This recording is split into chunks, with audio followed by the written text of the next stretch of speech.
வணக்கம் எல்லாருக்கும். So TNPSC அந்த குரூப் ஒன்றுக்கான நோட்டிஃபிகேஷன் வந்து இன்னைக்கு விட்டுருக்காங்க. ஸோ அந்த நோட்டிஃபிகேஷன் ஓவர் வியூ தான் இன்னைக்கு பார்க்க போகிறோம்.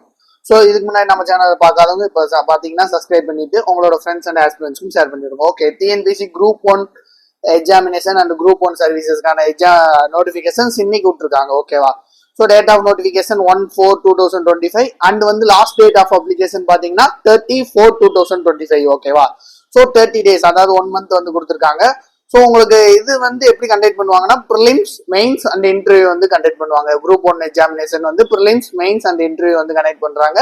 ஸோ 1ல இருந்து 30 வரைக்கும் உங்களுக்கான அப்ளிகேஷன் டேட் ஆஃப் ப்ரிலிம்ஸ். ஓகேவா? ப்ரிலிம்ஸ் பார்த்தீங்கன்னா ஜூன் ஜூலை. ஓகே, 15/6/2025 வந்து ஜூன் 15ல வந்து உங்களுக்கு வந்து கண்டக்ட் பண்றாங்க. So 9:30 to 12:30 PM as usual டிஎன்பிசியோட டைமிங் தான். ஸோ 15/6/2025 ப்ரிலிம்ஸான எக்ஸாமினேஷன்ஸான டேட்டு. அதே மாதிரி மெயின்ஸுக்கு வந்து ப்ரிலிம்ஸோட ரிசல்ட் விட்டதுக்கு அப்புறம் மெயின்ஸ்க்கான டேட்டை வந்து டிக்ளேர் பண்ணுவாங்க. ஓகேவா? ஸோ இதுதான் ஓவராலா டேட்ஸ் பொறுத்த வரைக்கும். ஸோ உங்களுக்கு ஒன் டைம் ரிஜிஸ்ட்ரேஷன் மூலயமா நீங்க ரெஜிஸ்டர் பண்ணிக்கலாம். அப்படி இல்லைன்னா ஆல்ரெடி அக்கௌண்ட் வச்சிருந்தீங்கன்னா நீங்க அக்கௌண்ட் மூலயமாவும் அவங்க அப்ளிகேஷன்ஸ் வந்து போட்டுக்கலாம் அப்படிங்கிறத வந்து சொல்றாங்க. ஸோ அதே மாதிரி என்னென்ன போஸ்ட் அண்ட் வேகன்சிஸ் இருக்குன்னு பாருங்க. டெபுட்டி கலெக்டர், ஓகேவா? தமிழ்நாடு சிவில் சர்வீஸ் கலெக்டர் கீழே இருக்க போஸ்டிங். ஸோ டெபுட்டி கலெக்டர்ஸ் இதுக்கு வந்து 28 வேகன்சிஸ் இருக்கு. ஓகேவா? ஸோ 28 வேகன்சிஸ் இருக்கு. அதே மாதிரி DSP, deputy superintendent of police, இது வந்து தமிழ்நாடு போலீஸ் சர்வீஸ், இதுக்கு வந்து 7 வேகன்சிஸ் வந்து இருக்கு. ஸோ அதே மாதிரி அசிஸ்டன்ட் கமிஷனர் கமர்ஷியல் டேக்ஸஸ், அதாவது இந்த இன்கம் டேக்ஸ் ஆஃபீஸர்ஸ், ஸோ இந்த மாதிரி எல்லாம் இருக்கு இல்லையா? ஸோ இதுல வந்து 19 வேகன்சிஸ் இருக்கு. அதே மாதிரி assistant director of rural development, இது வந்து பஞ்சாயத் டெவலப்மெண்ட் சர்வீசஸ், இதுக்கு கீழே வந்து 7 வேகன்சிஸ் இருக்கு. அதே மாதிரி டிஸ்ட்ரிக்ட் எம்ப்ளாய்மெண்ட் ஆஃபீஸர் இருக்கிறது வந்து 3 vacancies. Assistant commissioner of labour services வந்து 6 வேகன்சிஸ். மொத்தம் வந்து உங்களுக்கு வந்து 70 வேகன்சிஸ் இருக்கு. இது லெவல் ஆஃப் பே வந்து 22 அப்படிங்கறத வந்து மென்ஷன் பண்ணியிருக்காங்க.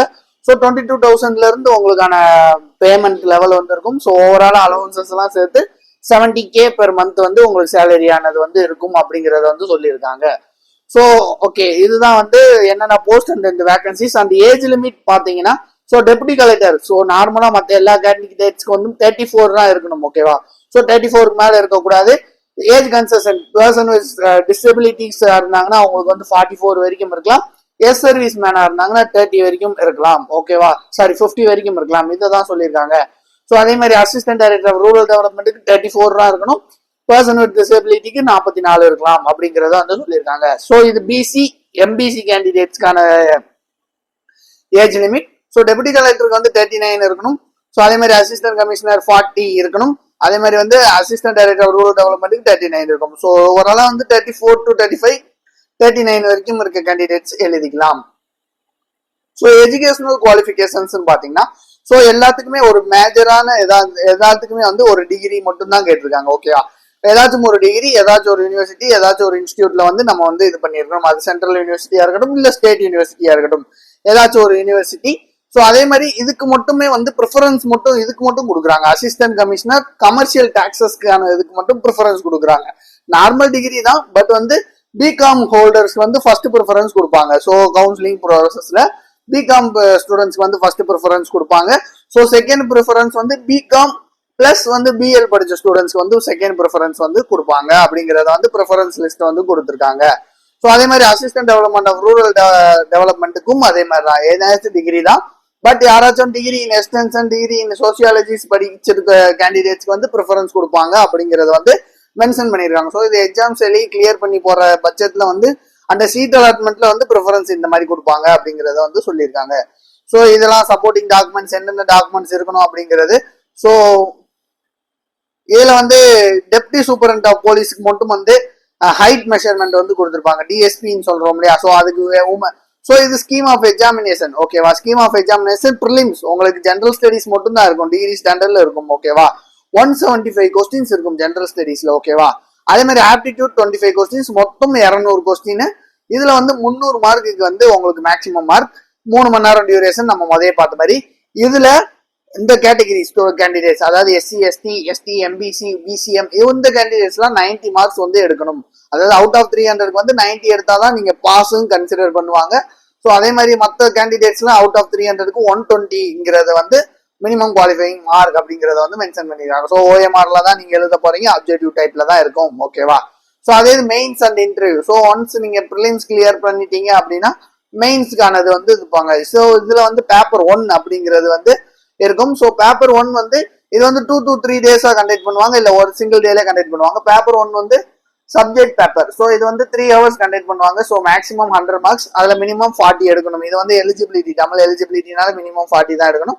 ஸோ அதே மாதிரி ஜென்ரல் ஸ்டடிஸ் பேப்பர் 1, 2, 3 அப்படிங்கறத வந்து இது பண்ணுவாங்க. 250, 250, 250.